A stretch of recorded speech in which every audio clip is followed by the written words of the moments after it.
Well, hi again, everybody, and welcome to UnAnchored Boston. And as always, our show is brought to you by Cold Springs RV, your destination for all things camping. And where? We're in New Hampshire, of course, and by the great George Gray, the big wheel we call him, at George Gray's Lexington Toyota. We went for a big wheel this week. I'll tell you what, we went to the end of the earth to find this guy who's. We're so excited to have him. He said so many great stories and covers so many great events.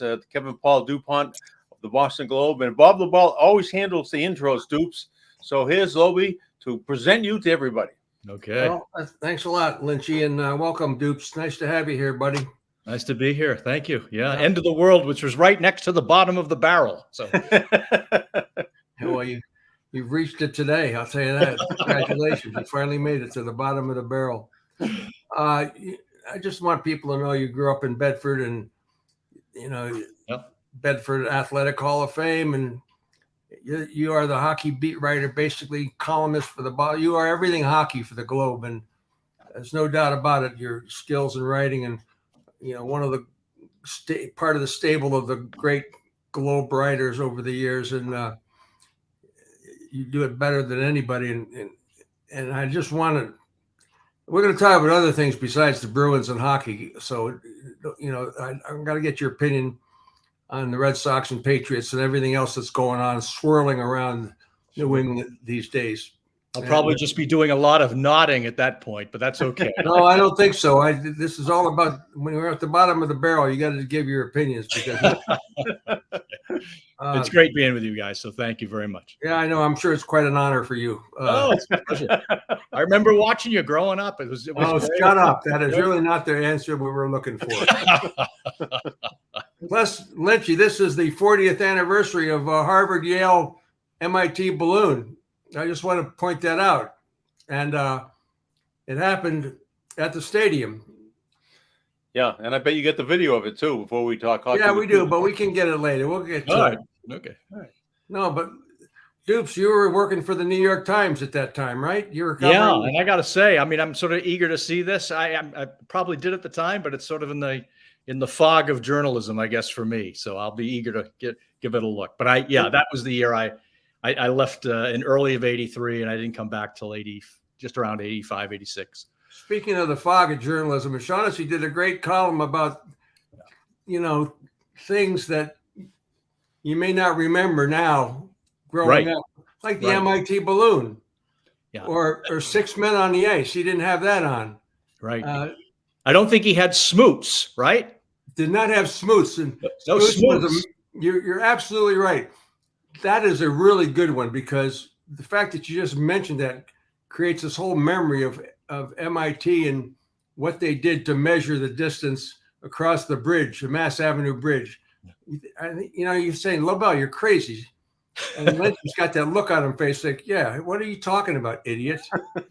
And but I know what Smoots was. Good. And there was a guy named Smoots in an MIT fraternity that they used as the measuring stick to go across the map. Correct?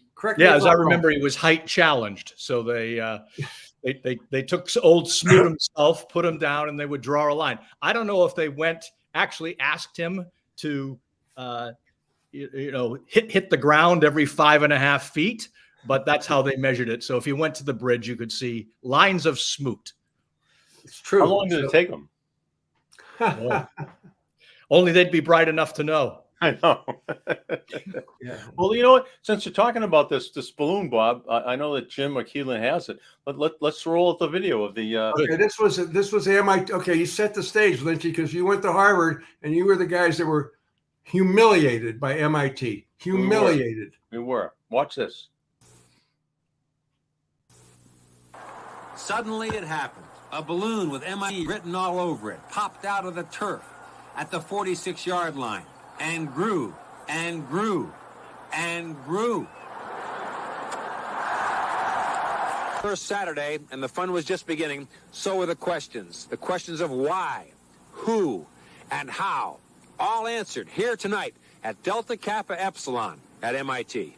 The first attempt at a Harvard-Yale game hack was made by the Delta Kappa Epsilon fraternity exactly 34 years ago Saturday.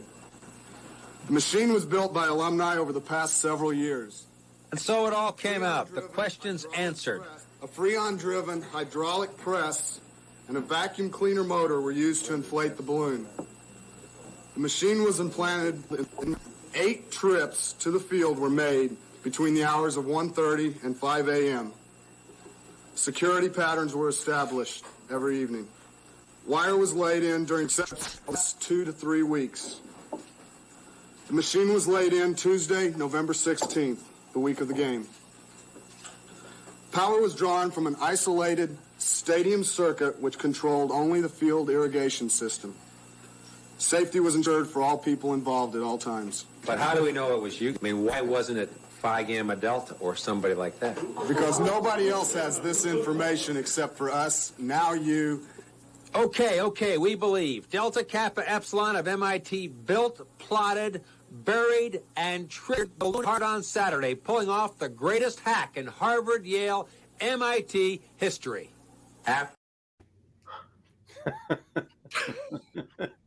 They lost me at circuit breaker to the field, somewhere around there. Yeah. What are those guys doing today? What are those guys doing today? Who, at what part of the AI world are they controlling? I was going to enjoying their estate home in Nantucket. I was doing the game on the radio with Brian Leary, and when that happened, I can't believe I didn't say "what the f" or utter some type of obscenity, because we saw it happening right in front of us. We said, "What the hell is this thing right here?" We thought it was maybe an errant sprinkler. Then, as the thing became inflated, you could read MIT. You knew it was a prank. And the fact that they went there 4 or 5 times between 1:30 and 5 in the morning doesn't say much for Harvard's security system, I guess, huh? Plus the fact that over the last 3 or 4 years, well, this was 40 years ago. So the first attempt at a hack must have been 74 years ago, based upon what he said. Right. But they succeeded in all the planning that went into it. But like I said, where are they today? NASA, Silicon Valley, Nantucket, all of the above. Yeah. SpaceX. Yeah, no, clearly. They blow up a lot of things. They are not working at the Globe, Channel 4, or Channel 5. I can assure you that. Oh, no, nor were they ever. I can assure you that. Well, that was pretty cool, Bob. And that was some 60-minute journalism there too, Lobel, that you go into the source and you got some answers. Well, they had a press conference, and it's the only story that I ever had to go out and covered with Tom Ellis. Tom Ellis was there for Channel 7. And that had to be all of 300 yards from the BZ studio. So that's Not really far, a Kevin. work. No, it was 47 smoots. And a half.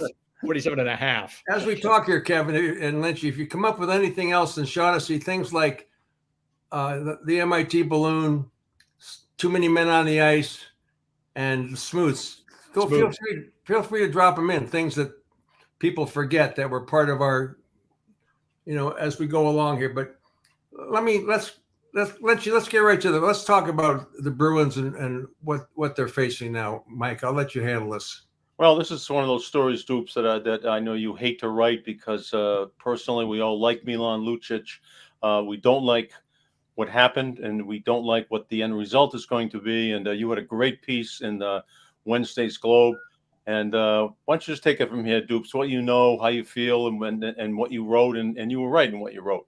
Well, thanks. And that said, this is one of those pieces too that just what you touched on at the top, Larry, which is Michael, is not taking any joy or feeling an ounce of joy in this, and I expressed that early in the column. And sure enough, I got a letter this morning from an irate reader, a woman, saying that after writing that, everything else you've written here disqualifies you. And but my point of that is, and you've touched right on it, which is, when you're writing in sports, your audience, most of those people are sports readers. If you're here long enough, as we have been, how attached people get to their favorite players, and Lucic is one of them. So as soon as you have to put them to task, if you will, not that I'm alone, I think everyone's doing that. then there's a certain part of the fan base that's very offended by that. That they come out with you. All you do is attack these guys. Not true. Most days you're just writing about. Well, frankly, too many times you're writing about injuries. But you're writing the usual panoply of stories, which is good stuff, bad stuff, great wins, bad wins, stupid plays, stupid acts. And this is a very stupid act. Has to be, domestic violence has to be condemned. Can't say that's new. And Lucic put himself in a very bad place. And all of this we have to frame, as I tried to in the story, we have to frame by, this is all by the police report. We haven't heard from Lucic. We haven't heard directly from the wife. I think we've all learned, be it in the political world, domestic world, wherever, you have to believe women. And there'll be ample opportunity. If they're not to be believed, then that gets revealed, just like it is for a man. But for decades, if not centuries, if not millennia, women weren't believed. And in our society, still the case in many societies around the world. Thankfully, we've kind of picked up the pace here in believing them. I think you have to believe Lucic's wife, and you have to proceed from there. And the fact that later in the day, for those who haven't followed the story, and I wouldn't blame them if they're not, because these are unsavory stories, later in the day on Tuesday, he entered the Players Assistance Program, which typically, not universally, but typically is for players who are seeking help with substance abuse, alcohol abuse, whatever. So, which frankly, in many ways, gives her story more credence. And it also, frankly, from a writing standpoint, because you guys know this story, I hit the button to send that, and that part of the story came out about 15 minutes later. Yeah. So I had to take a deep breath and say, okay, so now he's in rehab. Am I piling on here? Right?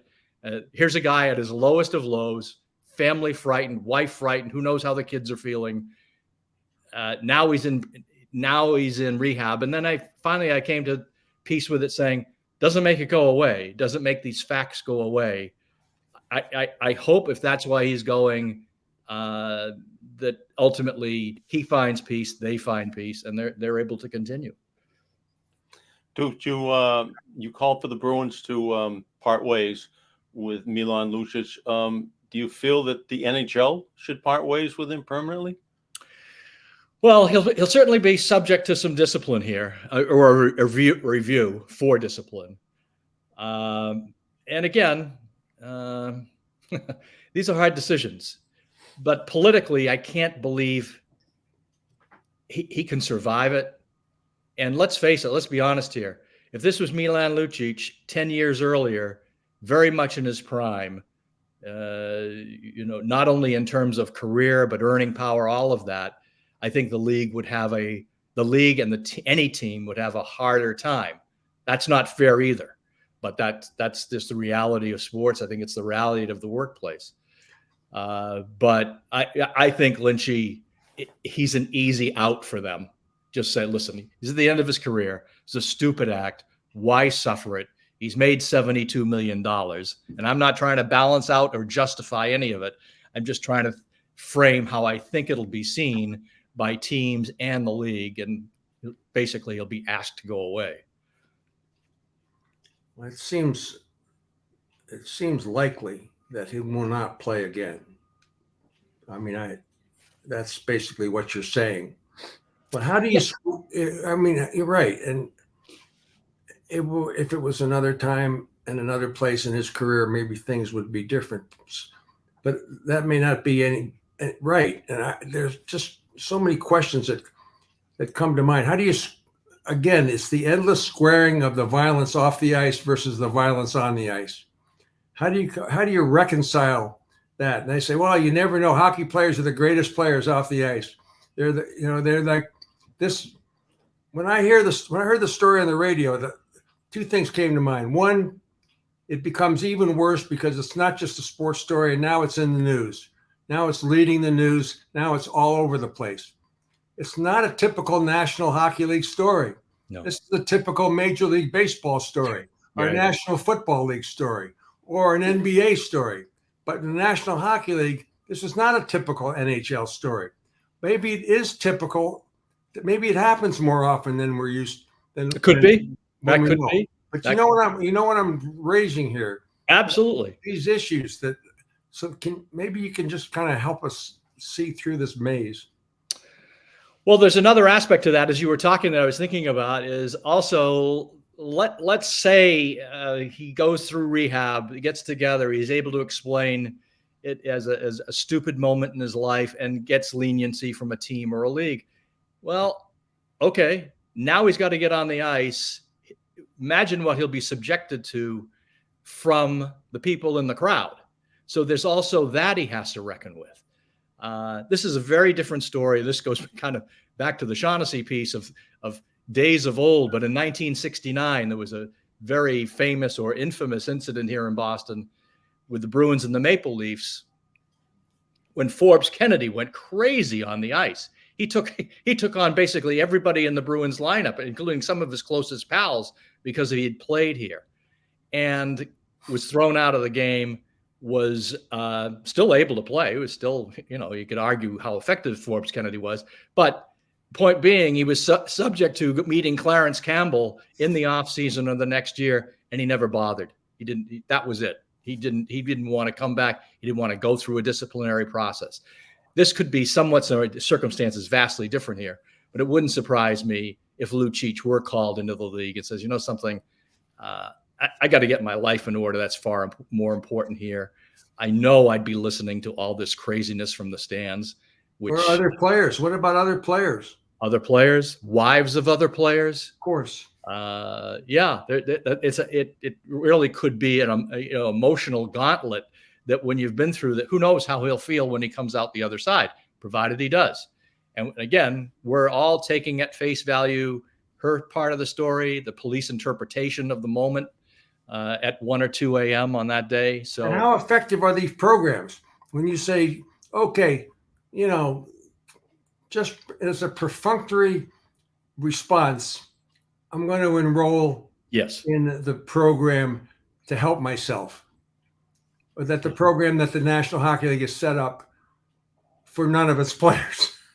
Right. Yeah, there's a duck and cover aspect to that, and maybe it's all camouflage.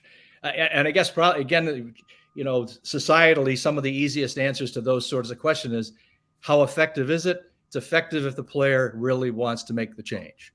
I don't know that he's had a historically or a lengthy history of alcohol or alcoholism. I don't know.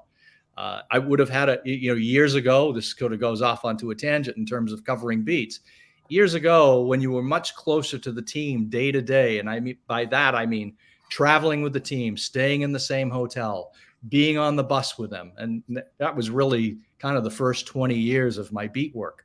You really gained a sense of how people acted off the ice.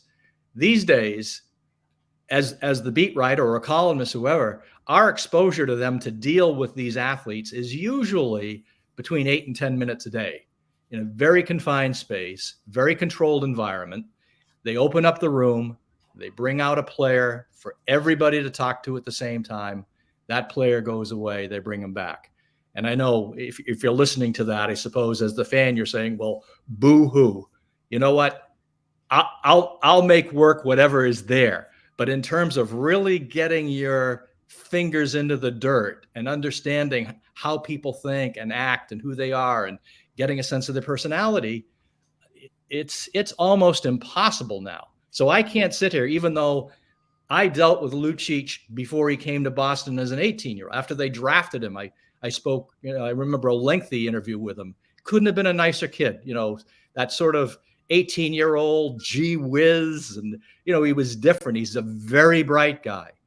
He's almost one of these, lack of a better word, savants in terms of memory. You can bring up a roster that he played on as a 17-year-old. In some instances, many instances, he can tell you who's on the roster and give you their stats, right? So he's no fool, Lucic. He's a very, very bright guy. That's the sort of stuff that you were able to kind of attain, get a sense of. Now I don't know. I mean, I don't really know any of these guys, and I'm there as much as anybody. There's a lot of times now, this is another big difference in the business. There's a lot of times now as the Globe guy, or if it's Jim McBride or Matt Porter when he comes back, we're the only non-team entity, non-house organ, if you will, that travels on the road. Only one, Boston Globe. So it's not like when I say I don't know, really, fairly, I don't think anybody knows these guys anymore. The image of Lucic, and I don't want this to come out the wrong way. I feel so badly for his wife and his 3 children. But a part of me, knowing Lucic, not anywhere near the way you do, Dupes, but standing in that courtroom, I just thought I felt bad for the whole situation. His wife, Yes. his kids. I felt bad for Lucic for when I just saw him. He just knows that he, you spend 35 years building up a reputation, and in 90 seconds you destroy it. Yes. And I felt bad for him when he was standing in that courtroom. He looked like he was on an island, and it was all alone. Yeah. And again, I am not condoning, and I am not giving any more sympathy to him than I am to his wife and his kids. It's just at that particular moment, that image of him standing there, hunched over in the courtroom, no lawyer by his side, on an island all by himself. Michael, let me ask you this, and Kevin, weigh in on it as well.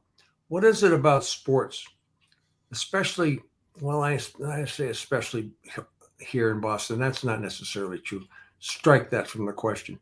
What is it about sports that enables, that forces us, not forces us, but creates this special sympathy for its figures, as opposed to any other schlep that comes into a situation like that that's accused of the same thing? I'm not sure I can answer the question or even begin to, but there's an immunity that sports seems to inject into situations like Jack Jones carrying loaded guns through the airport. Okay, what is it about sports? What's wrong with that? Get away with that? What? Can happen to anybody. Can happen to anybody. Yeah, exactly. Yeah, right. I don't know where they came from. How did he get to Germany and back? Jack Jones. Can he carry him through international airports? All right, I'll stop there. Yeah. Well, but it's a great question, and we've all dealt with this over the decades, right? And I think the foundational issue is that the fans go to it for fantasy. They go to it for escapism. They want to have fun. You don't turn on, even though it has turned into a miserable experience these days, to turn on the Patriots at 1:00 on Sunday afternoon. That's not why you go. You go because you want to see great plays, and you want to make, as the fan, you want to make the connection to the player. You want to, at least when it was me as the kid and the fan, until I had it beaten out of me like a stick on a pillow of feathers, which is, I wanted to know the stories. I wanted to know how they got there and who they were, and what hardships they overcame, if there were hardships.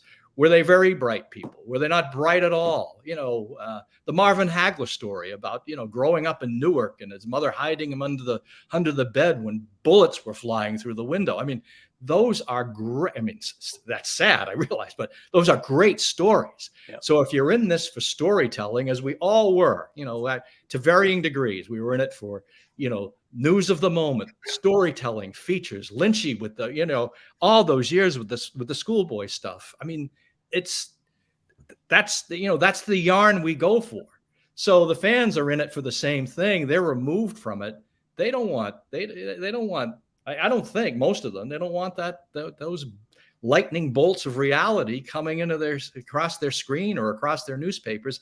I get it, and we've all faced, when we're reporting it, a lot of time the fan anger is directed at us for reporting. Yeah. It's hard to fathom sometimes. It's a classic case of shooting the messenger, right? Yeah. Well, I'm sure your mailbag after this column that came out digitally today, because I don't get the hard copy anymore, but you're going to have some interesting reading, I'm sure, right, Dupes? There'll be a lot of people who are going to be mad at you because they figure, like, if you don't report it, the story's going to go away. It'll be what I've witnessed historically. I haven't seen a lot of. I've had some pushback today. One woman very angry. In what sense? That you should leave the guy alone, No. or you should just do the opposite? Basically, he should be burned at the stake. So I when got I mentioned up high, I think it's important to remember not to judge people always in their worst moment. Yes. Because if we were all judged in our worst moment, I would guess the three of us wouldn't be here at the moment. We've all had bad moments. So I think you have to put that asterisk in. And I also put in, and I touched on this earlier, in almost in the same breath in that column, which is there's no joy in writing this. And there isn't. And the part of what I was expressing there was, I know as the fan, when I was decades, there's no joy in seeing the people you really get attached to, really fall down the staircase. So there's no joy in ultimately having to write it and then having to say he should be done here. He should be, and by today's standards, which frankly took decades to get here, and we shouldn't fall back. So what I'm going to be interested here in also is what I've witnessed historically over the years, especially, and sometimes just in writing, and I've tried to do this a number of times, and I would say on our staff, for a long time, I was not the only one, but I was sort of writing more women's pieces than many people in our department, because I felt that was important. I have to say, I would say the worst criticism of the female athletes or female experience would be letters from other women, but far more than men. Men were very, I like a better word, gracious, or they just enjoyed it. Or why? Well, you must. I don't, Lobie, I don't know why. But it brought up some of the absolute worst, vile comments from other women, and it was very hard for me to understand. I did have a woman that I respected, not a writer at the Globe at the time. This goes back 30 years, and I was showing her some of this. A very bright woman, and she didn't find it surprising at all. Her comment was, to me, consistently was, women are very, very, very, and this is in the 80s now, very reluctant to help and credit other women. Not the experience we see today. So I'll be interested to see if in the end, the criticism, how much his wife gets criticized by readers. Wouldn't make sense to me, but it also wouldn't surprise me. I suspect you're right. Yeah. Let me ask this: when Jackie was around and the V Leslie was around, yes, probably gone, but would you bounce things off them? And would you say, look at this right here? We're like, oh, how am I supposed to respond to this? Does this surprise you? I mean, what would their reaction be? I can't remember instances where I would. Now, Leslie, Dan, and I are all born the same year. We grew up together, and we sort of went not different ways, but Leslie went off to television. Dan was to Baltimore and back. I was to New York and back. So I didn't have that day to day with Leslie. We're still very good friends, the three of us. Jackie, I'm sure I did, because she had the desk next to us. And there was a little more of that then, but I can't remember specific incidents like I mentioned with another woman at the Globe. But also, and I can't speak highly enough of Jackie in terms of professionalism and it was when Jackie was there and we were together. This was pre. I know it's hard to understand. It was the pre-email world. So when you got a response in the 80s and well into the 90s, it was by written letter. You don't see any of that anymore. Yeah. So, but great respect for Jackie. Ian Thompson was there at the time. We had some terrific people, and we would muse over a million things. I can't say specifically over reader response. This is completely. A death was involved in this other story, but I can't really remember a Boston Bruin being in the court and being the lead star in the newscast. You may have to go all the way back to Craig McTavish coming out of the balcony lounge, I think, up in on Route 1 in Peabody, but that resulted in a death, obviously, and in jail, for which McTavish and the deceased family became good friends. But I can't remember a Boston Bruin. No, he used to be the star of the week on who would appear in Foxborough District Court for the Patriots, and and baseball, we have all kinds of characters that are always in the news, but the Bruins are never in this situation. Oh, really? So. Right. The only one that comes to mind, I was going to bring it up earlier when you were talking about how you had some compassion there for looking at Lucic in the docket at the courthouse. I had the same exact feeling when it was Kevin Stevens, and this would have been, boy, the years go by here, but I'm going to say 8 years ago, maybe 8 or 10 years ago, when Kevin Stevens, this time he was out of the game. Kevin Stevens, who actually played for the Bruins for a very short time. Was a big star in Pittsburgh, big goal scorer, made a whole lot of money, went to Boston College, grew up here. He ended up in the courthouse because he got caught in a drug selling, peddling scheme that the feds grabbed him on. And that was the same. Now, in Kevin's instance, they brought him into jail in the jumpsuit and into the courtroom, jumpsuit and shackles. So it was even a more severe look. Lucic got to put on the black suit and tie and look respectable. Kevin was in addiction at the time, so he was in withdrawal as well. And he was big and overweight. It was heart-wrenching to watch that. But again, a victim of his own addiction and stupidity around drugs. Often that's the case. Wherever the athlete is, I mean, there's a million reasons that they can end up there. But often it is either these DV charges, domestic violence, or drugs of some sort. I hate even to introduce humor here, but I'm going to try. In terms of seeing Bruins in the jailhouse, no, or in the courthouse, no. But I can't tell you there was a time there that not every, whether it was channel 4, 5, or 7, I'd turn it on and it'd be some DUI thing or something. The guy in the jailhouse in the courthouse would be standing there consistently with a Bruins sweater on. It would be Joe Schmo from some town, Brockton, Randover, or wherever. Always the Bruins sweater. So we would have, we all share this friend, Nate Greenberg, who was the legendary and great PR guy for years. Either he would call me instantly or I would call him. Here's another one, another Bruins guy. I mean, and then it changed. I would say more consistently in the last 5 years when those pictures are showing up, it's a guy in a Patriots sweater or a Patriot. By the way, Nate Greenberg, I got a text just that his grandson was named one of the captains for next fall's Noble and Greeno football team. Tremendous. Ben Walsh. And Nate, Nate was very proud of that. So congratulations, Nate, and congratulations, Ben. Yeah, absolutely. Yeah. Well, your question, Lynchy, about Bruin really speaks to the National Hockey League versus the other leagues. Yeah. And why? What is it about the NHL? Because I had talked to a couple of fans since Lucic was arrested, and they had the same reaction. Like they expected it to be an NBA story. They expected it to be an NFL story. They expected it to be anything but a National Hockey League story. And it's a dichotomy of, like Kevin said, they wear the jersey in the courtroom, the behind the glass, but it doesn't translate like on the ice. Like the only thing I can think about is McSorley or some of this other violence on the ice that gets penalized, but that's on the ice, and that's what the fans love. It just doesn't. There's a great ball of string floating around here that just can't be tied together.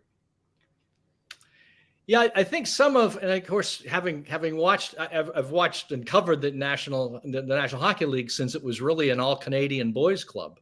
Right? If I were to go back to those rosters in the late 70s when I started covering the team, not 100%, but I would say 90% of those rosters were Canadian stock.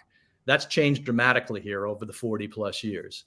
And so what I'm saying today, I wouldn't have been saying then, which is I think today the multiculturalism, multinationalism within the sport makes it a different world. So it's a big sociological issue.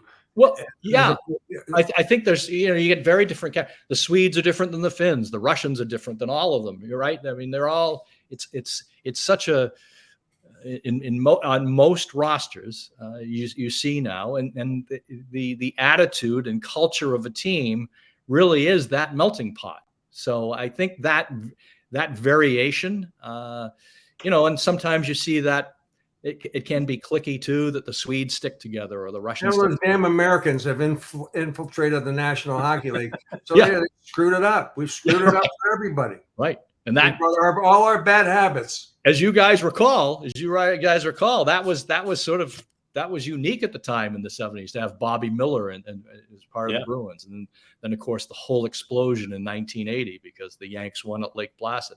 So that really changed. And then in the late 80s, the Russians. Our bad habits came with us. I'm sorry. That's Well, I think, the bad habits on full display in the NFL and the NBA. Now, the NBA is far more multicultural than it used to be. But I do think, when you look at the American system of advancing athletes to the pro ranks, frankly, spoiled from the age of 10, right? Oh my God! Baseball is the typical example. Right. Separated and spoiled from the age of 10 or 12 and put in a whole different place. And I think when that happens, it's very difficult. And sometimes it's really, it's fueled by the parents initially in terms of expectations and looking for scholarships and all of it. It's a wacky system in this country that identifies and develops adolescent talent. And unfortunately, in many cases, the adolescent never leaves them. Well, let me ask you this. Well, there's three guys here sitting that applies to. Let me ask you this, Stoops.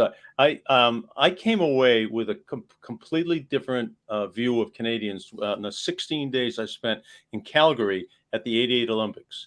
I said, and people would say, why are the hockey players the nicest to deal with? I said, well, they're the most polite. They have great respect for authority. They have great respect for each other, more than we do down here in the United States. Let me put it that way. And I became all the interpersonal skills. I gave them all high marks to all the Canadians just from coming back there. Now, my time, if you've had 10 million Tim Hortons donuts, I've had like 55 of them. So you're around them all the time. I'm only around for a series, make a overnight trip to Toronto, Edmonton, Calgary, et cetera, et cetera. But that was my takeaway, and it stayed with me for like 40 years. That they were raised differently than the American kids were. Yeah, I think that's right, and also the sport itself frames it. Whether it's Canadian or American, there's still embedded in the sport a cultural. And this isn't universal, but it's fairly universal. There's no bragging allowed. That if you're the guy who got the 3 goals, well, every goal had at least 2 other names on it usually, and there were 5 other factors that don't even get credited because of the goal, and that. And sometimes as the writer, I wish a guy would sort of crow a little bit because it was such a dynamic play or something. Yeah. But that just never leaves it. And that to me is very Canadian. I haven't spent a lot of times, and you guys far more than me. I often get the same feeling when I was around NFL because it's such a humbling sport, and boxers, and boxers, of course, has had through the years crazy sports. But I think when you enter a sport, and there's none more dangerous than hockey, every element of the sport, not to exaggerate, but in a number of cases, and we saw it this year, it can kill you. I mean, there's a real danger in playing that sport at the speed, framed by boards, violence very much threaded through the game. I think when you're in a violent, humbling sport, football very close, it in and of itself forms the characters, right? I don't think baseball's humbling at all. No. And I can speak from experience. I played it. There was really no humble. I mean, what's humbling? You strike out, you go back to the bench, feel shame. But I know some of my NBA pals push back on this. I don't see that as a very dangerous sport, right? Take the ball in the nose occasionally. I know that hurts. Well, not when you're shooting from 40 feet away from the basket 50 times a game. Right. But sports that carry a danger, or as I say, humbling or sometimes humiliating, I think that brings out different people. Now, the Canadians are different people than Americans. There's only one of them for every 10 of us. They've got a giant country. I think they're just their culture, their space, it defines them, and for better or worse. There's Alberta. I wouldn't want to spend a whole lot of time in Alberta politically. Toronto is maybe more multicultural than any city in Boston. I'm sorry, in the U.S. Probably Los Angeles might argue with that, but they are different people, different values. Socialism at its root. Socialized medicine is an example. We would advise you to go visit them from time to time, actually. Yeah. It would be good. And we have just the vehicle to do that. And when I say that, Kevin, it leads me into just talking about one of our dear sponsors that allow us to do this once a week. Yep. For whatever reason, I have no idea. But Lynch is also going to question for you after this. Oh, good. Probably the highlight of every show that we've done. So I hope there's no math involved. No. No. Well, that's up to you. But I don't think no. But I would just urge people to think about visiting the great North, even at this time of year. Well, maybe especially at this time of the year, but not necessarily. Maybe wait till it's a little warmer. But we're talking about camping. Campers, take advantage of this end of the season savings at Cold Springs RV. That's recreational vehicles, I assume, RV. What else would it stand for? Roby Vachon. Roby Vachon. You know what? You're a genius. Like that. How did you get into Harvard? Was that on the entrance exam? One of the questions. Yeah, I bet it was. Okay. The only question. I bet it was. You can also get a great deal on 2024 models that are now in stock. So check out the latest in pop-ups and travel trailers and fifth wheelers and motorhomes, especially winter storage. Store it for the winter for your RV. Protect your RV with winterizing at their Pro RV Service Center. So go to Cold Springs RV in Ware, New Hampshire. That's Weare, New Hampshire. It's right west of Manchester and Goffstown and north of Haverhill. Tell them Lobel and Lynch sent you, and learn more at Cold Springs RV by going online, coldspringsrv.com. And the question, Kevin Paul Dupont, that Lynch has for you is... we need a drum roll. Oh, okay. All right, Dupes, here we go. Okay. We all know that John Madden used to ride in a Madden Cruiser because he was great to fly. So Cold Springs RV, we're trying to get them. It's shrouded in secrecy, but they're building a Lobel cruiser, and we haven't seen it yet. But we're redundant, isn't it? What's that? Lobel and cruising is redundant. That's on the it's similar. Yeah, let's move on. Very similar. It's a little change in the design. Aerodynamically similar. And it's measured in, what do you call it? With the guy that was 5.5 feet. Yes. Smoots. Good one. Yeah. How many people know about smoots, by the way? We've learned them up. Yes, we have. All right. So when they build this thing, we're going to let each one of our guests have the use of it for 1 week to drive cross country. We'll fly you back from LA or San Francisco. So you Dupes will get to take it for 1 week. The only catch is that you have to choose someone, historical figure, sports figure, past, deceased, alive, someone to ride shotgun with you cross country. Who you'd like to ride cross country with and just converse with, talk with. Multilingual. Who would it be? Okay. I could labor over this decision, but I'll instead go with the one that came immediately to mind, Bill Lee. Really? Oh. Yeah. I don't know how soon we'd get arrested. We might not make it out of Brockton. But yeah, I mean, I could tell you there's a lot of great guys. I think Patrice Bergeron would be a great guy to kind of shoot the breeze with for a week. And there's been some lovely people, some of them now deceased. Peter McNabb was a joy to deal with, the late Peter McNabb. But I was a Red Sox beat man when Billy was part of the roster, and it was always fun. That said, either we'd be arrested or we might be beating each other up by the New York border. But he always had interesting things to say. Just remember, marijuana is legal now. That's another podcast, I assume. You guys could like Cheech and Chong going down the Mass Pike. Yeah. So I take it you've been asking this question of others. Yeah. Okay. Who's on the bus? Mike Milbury picked Winston Churchill. Oh yeah. So I don't know if he's trying to show off that he went to Colgate or something like that, but I thought that was a pretty good one. So who picked his father? Who did? Who did? We just had somebody pick his father. I picked Muhammad Ali. That would have been my choice. Yeah, like that. I would pick. That's crazy. I'm saying this on this day. No, because you haven't picked it yet. This is the first time you've picked anybody. Lee Harvey Oswald. Ooh. Oh my God. Ooh.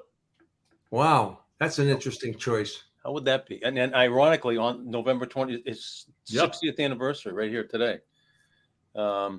All right, on to more happier notes. We can't let that go. We gotta grab that just for a second. No, good. Go for it, Dupes. Where were we on that day? I can tell you exactly where I was. Most everybody can. Hold on, Mike. Just let us know when you're available. Oh yeah, I'm back. All right. He was talking to Lee Harvey Oswald. By the way, have you seen The Crown? Boston Bruins centennial. Okay, never mind. I'll ask you later. I'm looking at the all-century or the centennial or whatever they called it. That must have been fun, Dupes, to sit on that committee. Hold on, Lynch. Hold on just a second on this question, because Kevin wanted to talk. Just circle back, because we're going to. Oh, okay. I had one ear out the door and one ear. Oh, I know, but it sounded like you were listening with the right ear to the right door. No, I just because we all do this, and I hope some of the viewers and listeners were doing it too. Where we were at the moment we learned, and we can all remember that. So I'd just be curious where you guys were. I was, let's see, Dupes. You born 53, Dupes? Yep. Okay, so was I. Capricorn. So I think 5th grade, St. John's Elementary School in Swampscott. Something was happening where we were all. Classes were being dismissed and there were parents outside, and my dad was a phys ed teacher at the high school, and he never, he always had to go to practice after a game, and he came down. The shooting happened around 1:20, I think, in the afternoon, so he probably was down there by 2 or 2:15. He picked my brother and me and my sister up and took us home, and they told us when we got home what had happened. Yeah. Lobby? I was in a kinesiology class at Kent State. Really? And the professor was Joe Bagala. He was the wrestling coach at Kent State at the time, a legend in Golden Flash history, long before Julian Edelman and Thurman Munson and all. But anyway, a kinesiology class, and class was dismissed, and I walked back to the fraternity house, kind of stunned, but, just kind of was buzzing around campus. And then the moment that Lee Harvey Oswald was shot, I was in the fraternity house watching it on television. And I can just remember being there in a black and white television or whatever it had at the time. Yeah. And then just going outside and walking. There was a field behind the fraternity house, and just going down the field, crying after because I don't know why, just being so stunned. And then I remember going to a bar that night in downtown Kent called the Cove, and where I went with another fraternity guy, and we just kind of sat at the bar and just talked about the world and what was going on, and it was such a reckoning moment. And I don't know what I would do if I was in the 5th grade. I would have been really confused. Yeah. Much more than when I was. In fact, I was pretty damn confused at the time. Oops. Yeah, also fifth grade, which, as an aside, they were the 3 best years of my life. And it was we were playing. We were just about to go play flag football after school. So, interesting you say 1:20, Lynchy, because that would fit. We were, school was over at 2 or 2:05. Yeah. And then by 2:06, we Yeah. were usually out playing flag football or something, rolling in the dirt. And it was a classmate, Danny Giannetti, and I could tell you to the very spot on the sidewalk outside Center School. It's amazing, isn't it? Where I was, yeah. And that said, it's not like we all went home. We all went and played flag football. And it really, and again, what were we, 10, 11, somewhere in there? Yeah. 10. It didn't register until, you see your parents and you see the reaction. It was, And Lobel, when you talked about that Lee Harvey Oswald, I mean, part of what connected me to news was my dad would work a day job and a night job, and he would come home every night around 9 o'clock from the night job, and he would always have the next day's Record American with him, which, as I recall, was the green sheet. They had these lines across the top to mark the editions. I think the next day's paper was the green sheet, but anyway. He would read that. He would come home from work and read it front to cover. And I do remember that night or that afternoon that Lee Harvey Oswald was shot. He did jump out of his seat as he was watching. Very rarely watched television. Very, very unemotional guy in terms of expressing excitement or dismay, right? But I can tell you, when Lee Harvey Oswald got shot, he jumped up. And it's all in that mix for me, because his love of news and love of knowing what was going on, and that whole time, I'm convinced, very much hooked me on wanting to be part of somewhere. So interesting. Part of news, part of what, Dupes, that part of events. There was a show on PBS World. I'm not embarrassed not to tell you I watch PBS World from time to time. It's a relief. I actually learn things. But it was just on a couple days ago about the assassination, and when television kind of took over for the newspapers. Television, there was a delineation of when everybody got everything from the news, from the papers, as your dad did. Yes. They didn't believe it. There was no news on television, not anything that was legitimate. And when television really grabbed the nation, because everybody was watching what happened in Dallas and why and where and why and who and all this it was fascinating. But it was the definitive moment when television took over the news as where newspapers owned the country and owned the world. Yeah. And held on for quite a while. And it obviously that the metamorphosis began then. But as I say, when I came back to the Globe in 1985, I think we were still printing upward of 800 or 850. You guys are unbelievable. I mean, so you had an evening division, right? You had an evening, we still had an evening. It was a red banner at the top. So the combined daily was around 550 of print copies between the two. And then the Sunday was around 850,000. I would meet, they were going off on the tangents here, but please stop me if I'm too off other rails. But the Sunday real estate section for the Globe would come out, would actually be in print by late Saturday morning. So I would routinely meet friends of mine who were either looking for a house or an apartment, literally on the front steps of the Globe Saturday noon, to hand them the classified section so they could go get the jump on either the apartment or the house, right? Wow. Yeah. And now, of course, instantaneous. It's all. Yeah. That's pretty cool. Wow. Okay, go back. Sorry, Mike. I just happen to have it written on my notes, but we can go anywhere. I think we're talking about the all-century team, and Dupes. We're so lucky we have a guy who's been around for the century in Lobel. And he probably was. You know what? So if I had a broken middle finger like you do, I would hold it up. Like that? Why don't you just look? You got a mirror. You got a mirror there, Mike. because look in the mirror and hold up the finger. That takes care of everything I wanted to do. No, we're very lucky. We've got somebody like, some of the players here, like, Frankie Brimsek, we never saw play, but you did, and you can help us with this all-century team. You know what? He was great. Okay. He was great. But so Dupes, Lobie and I were not chosen for maybe we're too old, but anyway, Yeah. Was there any rancor between the groups, and any, did somebody get left off that should have been on there that somebody felt strongly about? Or to me, it looks like a pretty solid list. It is a solid list.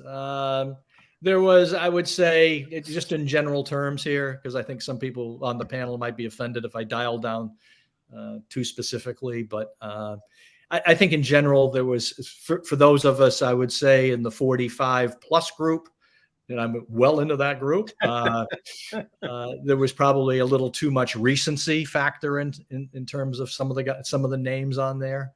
And in the end, I looked at it and said, yeah, you can make that claim. I said, but I don't think there's anybody on the list who you'd say shouldn't be on the list. They're all really good, legitimate players. There was a little more of a fight, I would say, to get Jerry Cheevers on the list. Really? Yeah. But again, going back to the age thing, in terms of the age mix that was on the panel, for those of us, in our 60s and 70s, there was no question about that. But for some people, there was. But again, that's the stuff that really makes Barstool spin in terms of, either if you're talking a Hall of Fame or, in this case, 100-year. It's just such a rich stock of players to choose from.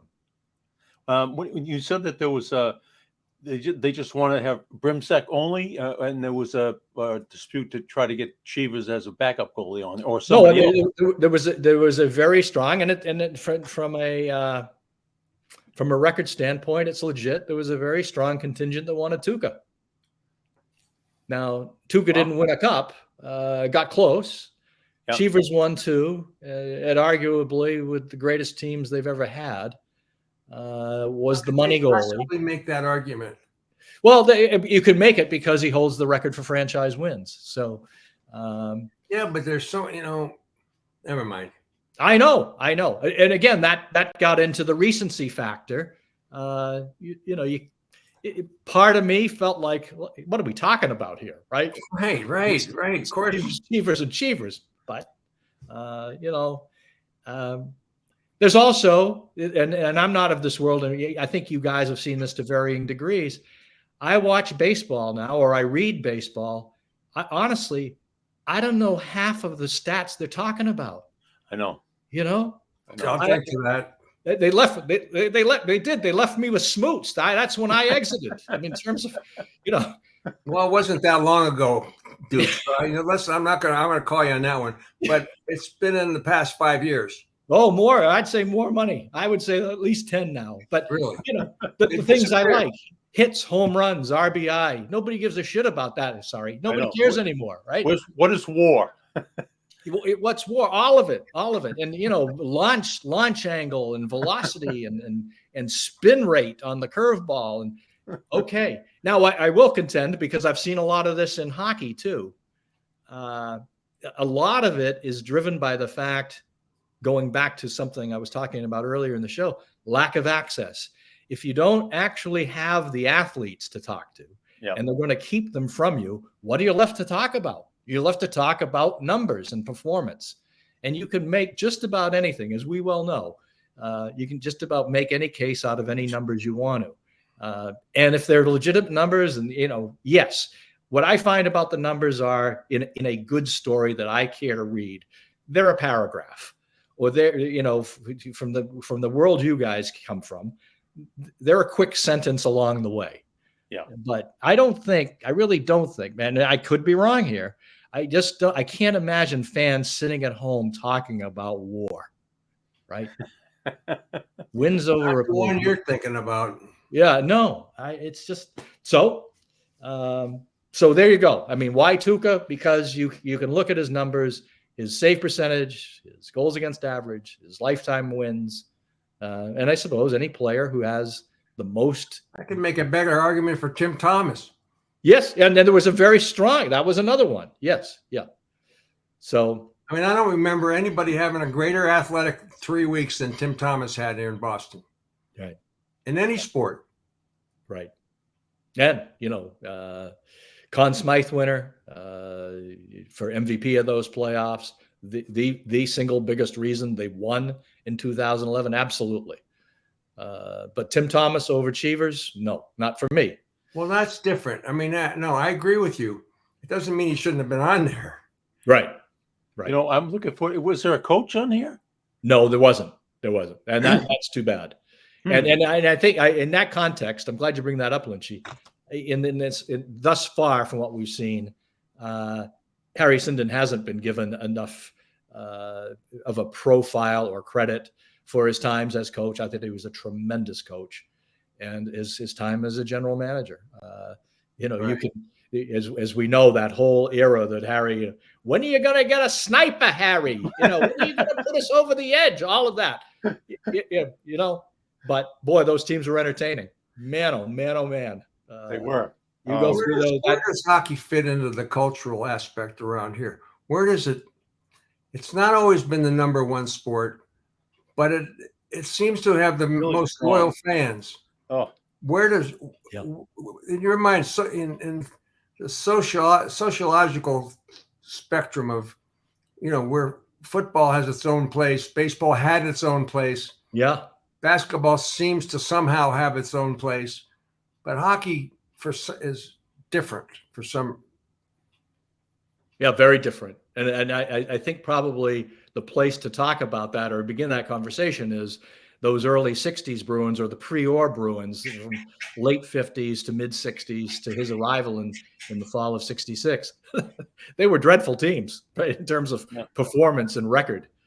But they still, I'm not saying they filled the Garden every night, but there was many nights when really there wasn't much more to watch than Teddy Green. And I brought this argument up in the 100-year thing, and there wasn't much appeal for Teddy Green, but for his era before Orr, he might have, the only reason, but he was like the significant reason to come. Let's go see Teddy beat somebody up. yeah.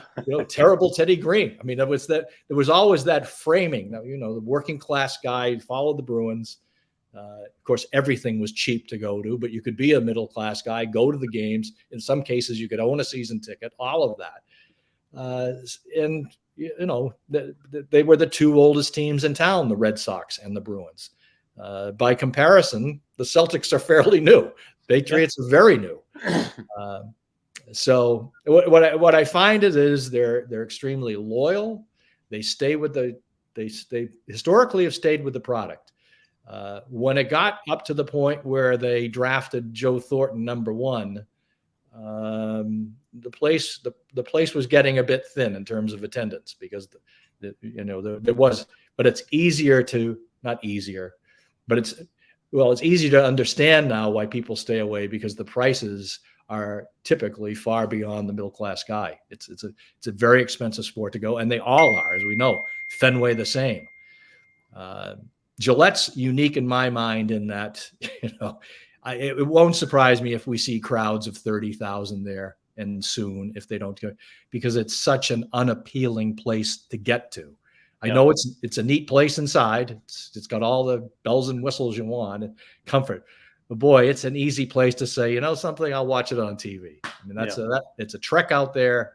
It's hard getting in. It's hard getting out. Yep, absolutely. What always blew me away, Dupes, growing up here, we were friends. This is Lobel, by the way, trying to stop Bobby Orr with a and looking the right way. Yeah. Yeah. Here he comes. Oh boy. Yeah. Who we getting stripes there, Lobie? I know. Reggie Lemelin. I did a quick study of training of Reggie Lemelin over at Boston College, but he didn't help me at all. Yeah, you did not look anything like him. I got to tell you that. I'm sorry, but that's just the way it was. At least you were on there. You were on the ice, and we weren't. Right. But the Celtics would win every year but one in the 1960s, and the Bruins would finish in the basement with Jerry Topazzini and Leo Boyven and Murray Oliver, and they'd outdraw the Celtics every single year. Yeah. And I think that was a testament to the unwavering loyalty that Bruins fans had. No question. Yeah. And I suppose an interesting, perhaps even more interesting discussion is, why weren't the Celtics drawing better? Did that speak to the long story of racism in the city? I don't know if that's part of it. Whether it's just not basketball country, the way Midwest is and was. It's a peculiar and interesting case study. If anybody could go back and parse that out. Well, Dukes, I have to talk to both of you guys after we're done with this. I'm serious. And this is a terrible thing for me to say, but I don't want you to hang up afterwards. Okay. I don't want both our listeners to be offended by the fact that I'm not including them in this next conversation. So I would just want to say thank you for being with us, and you did a great job. I got one more spot. One more thing to talk about. One more spot. Okay. One more quick spot. I got to go pick up Bill Lee, but okay. We have to get Lobel back to the home. You know what? That's just really not right. Go ahead. Hey, if you're thinking about a new vehicle, go where we go. Go see our friend, the big wheel, George Gray, at George Gray's Lexington Toyota. We've been customers for years, and we know George Gray will treat you right. He's always treated us right. Lobie's been buying cars from him since the Model T came out. They're a family-owned and operated dealership that we trust, and you can trust as well. Go see the big wheel himself, George Gray at George Gray's. There's George Gray right there with the mustache. One on the left. Yes, with Bobby Orr. Yep, there's George, one of our great and loyal sponsors.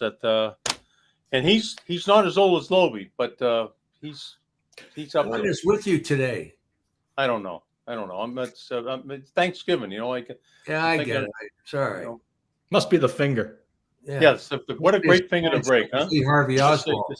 If people don't realize you really are giving them the finger. So, yeah, I broke my finger, but I've always wanted to do. I think we need some context here. What happened, Lynchy? I have a roller I walk with, and one of the handles came out, and the thing tipped this way, and I went down, and I hit a little TV in the room where I sleep. That like the one behind me with the flutie flakes. There's a TV behind there. It's only like a 19-inch TV, and I fell against it and fell down. But my finger was killing me for a couple of days, and poor boy. I said, "Well, why don't you go get an X-ray?" I got an X-ray, and there I was. There you go. And then I had to go see the great Mary Benson. Remember Mary over with Peter Asness at Mass General? Worked with Karen and Bert Zarens. Yep. So she works in the Waltham office, and she says, "Yeah, come over in a half hour. We'll get you right in." And I don't think I filled out a form or anything. I just went in. You're special, Mike. You're really special. No. That's how great Mary Benson is. That's Mike Lynch on Channel 5. Let's get him in here. Or Karen Greenberg, with Bert Zarens. Well, let's be real. When you walk in the joint, you're giving everybody the finger. They'll do what to get rid of you. I said, "Yeah, let's take an X-ray." And say, "Oh yeah, you broke your middle finger, and that's it." So. Anyway, Dupes, you were great as always. This fun, guys. Thank you. I didn't ask you about Mac Jones, so let's forget. He's not there. He doesn't want to. Oh, let's ask him a more important question. Bedford Buccaneers. Who you got Thanksgiving? You have Concord Carlisle. Well, I live in Concord now, so the politically thing to say, but rightly say, go Bucks. Go Bucks. Go Bucks. Beat the Patriots, right? Oh, the Colonials. Colonials. Yeah, beat the Colonials. What rhymes with Bucks? No. Lux. Go Swampscott, beat Marblehead. You know what? What do you got, Bobby? Go Waynedale, beat Norwayne. There you go. All right. Ohio thing. The one day we're all 17 years old. You got it. The one day. All right. Dupes, thanks a lot. Bob, thanks a lot. We're going to hang on here for a second after we say goodbye, and make sure that you catch us on the podcast and follow us on UnAnchoredBoston.com. Thank you.